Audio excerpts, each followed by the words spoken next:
Well, hey everybody. This is going to be one of those videos where I don't really have a whole lot to say, but what I'd like to do is make a video of just a few minutes long and then try out a lot of the features on YouTube that allow me to have certain types of music and, commercial breaks, like we need any of those. Well, with me posting 20 and 25-minute videos, I'm pretty sure that everybody's going to need a break here or there just to get some sort of relief from my incessant rambling. But I wanted to make this video so I could put it on YouTube, say I did something, but at the same time I want to actually see how well it would work for the video editor, because there's a video editor on YouTube, and all I have to do is download the video, put it on the blank screen of the editor, and then I'm supposed to be able to do everything from closed captioning to background music. And they don't let you do a lot of background music, only what's not copyrighted. I mean, I can't apparently take any of my music here that I have on CDs or whatever and just download them as my soundtrack to my my video, because of copyright protection. And I've seen that before on YouTube, where they jump all over you if you put something on for like a soundtrack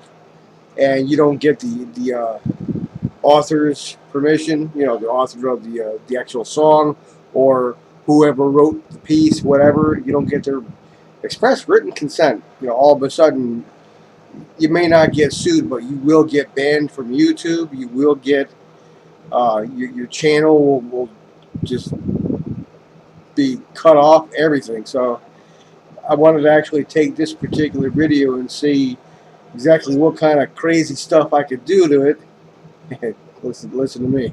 I'm already talking about doing stuff to the video. I'm not even talking about making a good video. I'm just seeing how bad I can screw it up, right? Well, just for information purposes, I will say this one thing. I'm planning my trip to the Philippines. Like I said, I checked out the airlines. I checked the round trip ticket, and I mean, I can get away with a round trip ticket for $500, and my trip would go on November 1st, which is 10 days before my birthday.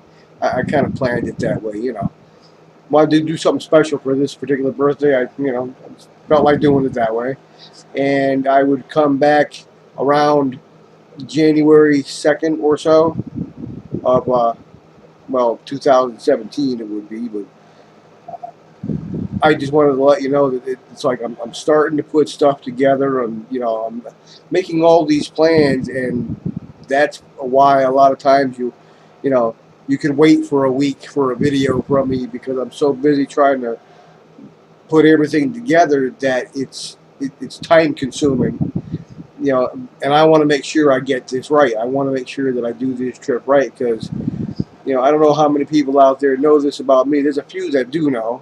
I don't know how many actually really realize that I am terrified of heights. I am absolutely petrified about going on airplanes to go anywhere. I don't like getting on a 20-foot step ladder, or a 10-foot step ladder. I don't like having to get up on the toilet seat to take a dust bunny off the ceiling with my broom. I don't like heights, and I get really freaked out over it. So this is kind of one of those occasions for me where I get to do a couple of things that I never thought were ever going to be possible. One is to whether I overcome my fear of heights or not. That's a given. Who knows? I could get on the plane and I could be fine until I feel the plane going up in the air, and I'd be crying like a little girl the whole entire way.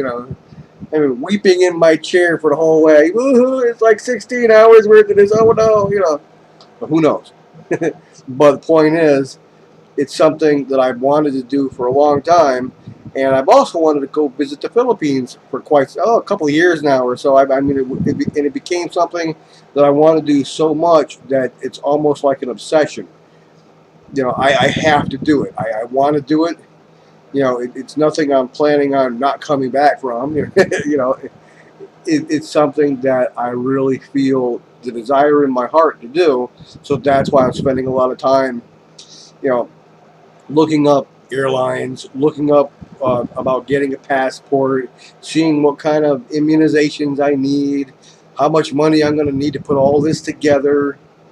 You know, even to the point where I've actually seen like a bunch of YouTube videos where it describes different parts of the Philippines where I'm planning on going, and it shows good 10, 15, 20 minutes worth of street vendors and foods and malls. I mean, all the kinds of things that I'm likely to run into, and I like the idea because when I get familiar with a place, I feel more comfortable the minute I get there instead of saying I go somewhere brand new and all of a sudden I'm instantly like, okay, what do I do now?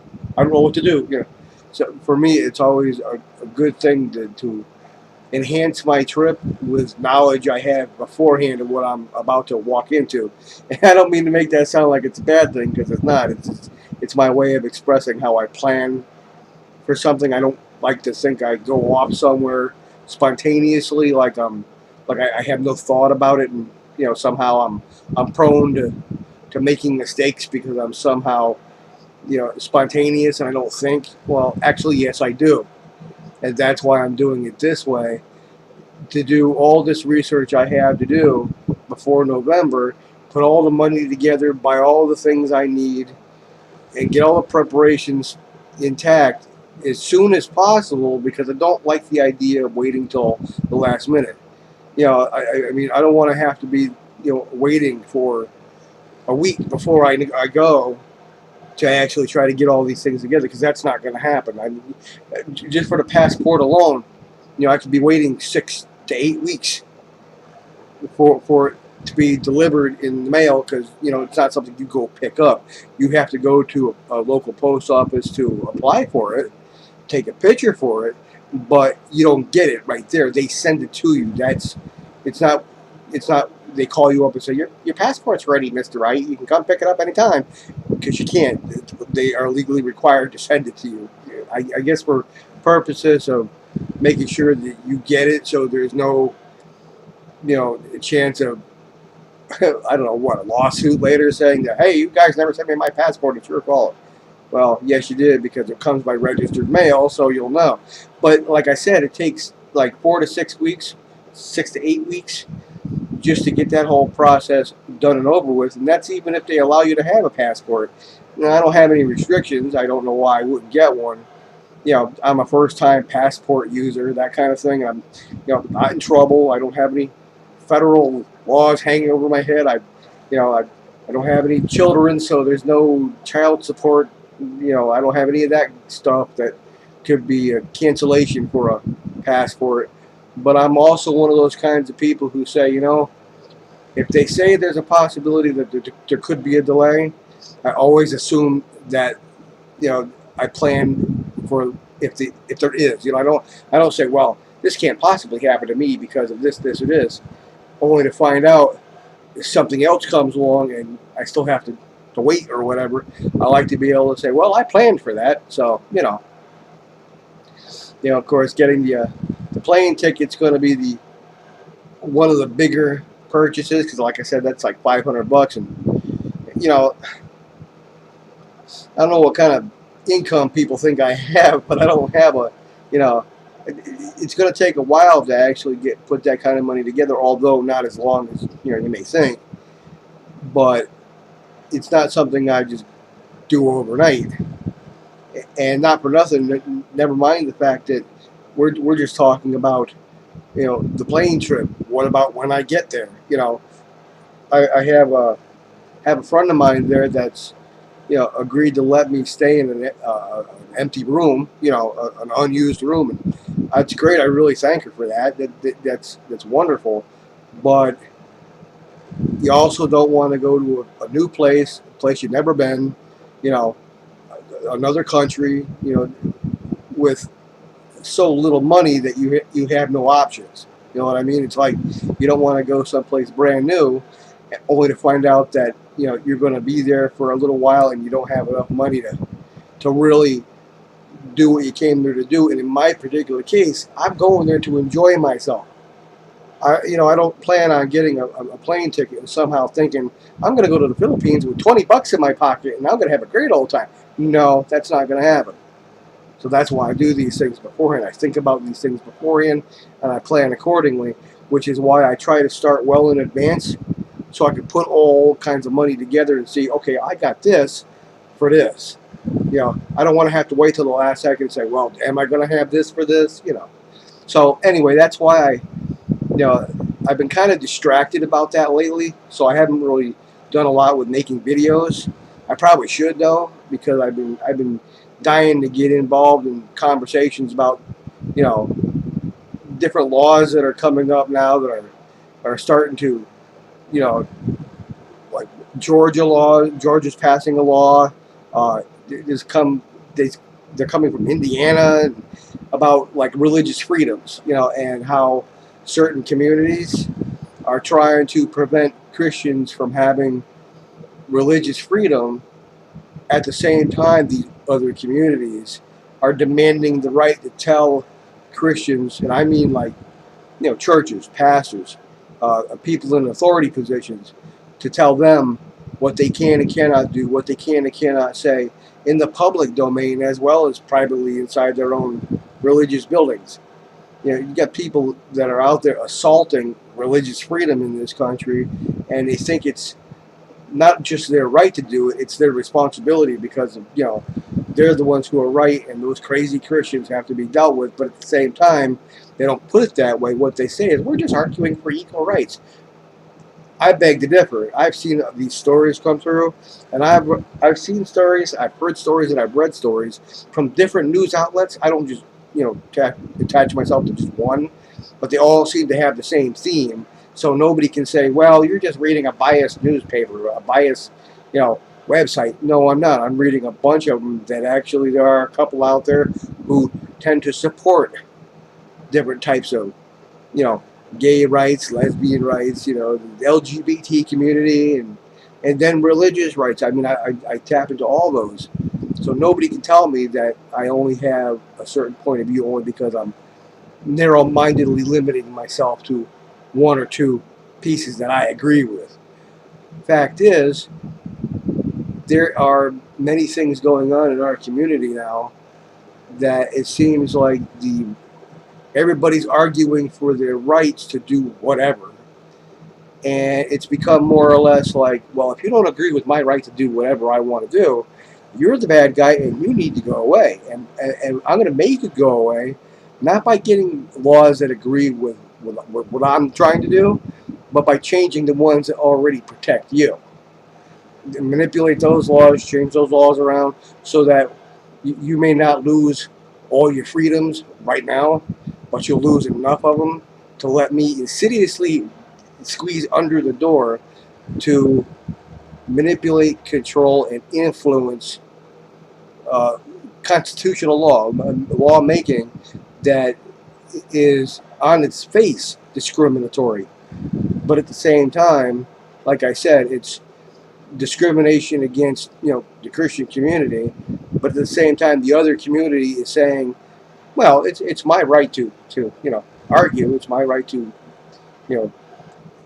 have this conversation about the difference between right and wrong, and you're not allowed to argue with me. So my point would be, I'm not allowed to argue that I have the right to say what I want to, with my own set of consequences, if that's the case. I mean, I'm aware of consequences. You say certain types of things to certain types of people, there are consequences if they disagree with you, depending on the severity of what you say. I get that. But now you got this community coming out saying that not only are you a bigot, not only are you prejudiced or some such nonsense, but now we're going to try to get laws that don't allow you to speak at all. We're going to shut you off completely, and no mention is made whatsoever about the fact that isn't this the same kind of prejudicial rhetoric they were complaining about for 20, 30 years? Everybody tried to shut me up. Well, okay, now you're trying to shut everybody else up that doesn't agree with you, and somehow that makes you justified. I think that trying to shut people up, either way you look at it, is a bad thing. You can't take one thing that somebody does that you disagree with, that you feel has been used against you, and then take that very same thing, use it against that other person, and yet somehow maintain that you have authority to do it. You have the right to do it. You have the privilege, or whatever word I'm looking for at this particular point. I'm not really sure, but it's almost like you can do as I say, not as I do. But if you do as I say and do as I do, be prepared for me to tell you you're wrong. I don't understand it. I mean, these laws are getting out of control. I don't know. I think our country is getting out of control. Personally, everybody wants to sue everybody over everything, and I'll tell you why. This is my point of view about why people are suing. Like, the gay community can sue wedding shoppers, wedding bakeries that don't want to make them a cake because it violates their Christian principles, or they want to sue preachers who don't want to officiate at their weddings. When there are plenty of other venues that you can go to have a wedding if that's what you want. All these lawsuits, I've discovered there is one common denominator in all of them: money. People are sue crazy. Not because they're right, not because they're wrong, not because they have a legitimate complaint or a legitimate excuse for that matter, or a legitimate beef or a legitimate agenda. It's because it's become an easy way for lazy people to make money without having to actually work for it. It's almost like a deeper version of, welfare people. The ones who take advantage of it. I'm not saying everybody, like food stamps and all. I'm not saying everybody does that. I'm talking about the ones who take advantage of it on purpose and don't really need it. It seems like this particular other community is coming out to the same way of thinking, except they're thinking bigger. Well, we don't have to take welfare, we don't have to take food stamps, but we can sue this business into obliteration, make a couple of $100,000 off of their pain and misery, because I don't care if I can get a cake at this particular place or not, because there's like a store right down the street I can do that from anyway. What I want is to make them suffer and then take all their money. And they have to do all these things to suffer, and I can just sit back and laugh at them. That seems to be the way it is. I mean, that's all I see. People aren't suing other people because, well, you're denying me my rights. No, nobody's denying your right. They're upholding their right to deny service to anybody they want to, and they throw out that 1950s crap. Well, what about black people? What about them? That was like 50, 60 years ago. You're bringing up that kind of thing that was solved in that particular case with the Civil Rights Act and turning it into something because it sounds good. It's got no bearing whatsoever, but people are going to scream and cry and moan and bitch and complain that it does. And I'm telling you that they're manipulating our court system, they're manipulating our local and state governments, even to the point of manipulating the federal government. Not because they're arguing for equal rights, they're arguing for superiority. They think they're better than everybody else because they're so oppressed. Now they want to be better than everybody else so that they can show you what it's like to be oppressed. It's almost like, you take somebody and you beat them with a stick, and then they finally get the stick away from you and start beating you, but now they're going to beat you into a coma because they want you to know what that felt like. I know it's a pretty weird analogy, but that's how they're thinking. They want to beat other people into submission with the court system, and they can't understand why there's so much pushback against it. Maybe it's because discrimination and prejudice didn't work in the 1960s, didn't work in the 1970s or 80s or 90s, and it certainly isn't going to work now. Maybe that's why everybody's pushing back, because it's not designed to work, you morons. Well, anyway, That's my rant for today. I was going to talk about something for a whole 5 minutes. It turned into another 20-minute video. God bless you, everybody. I'll talk to you later.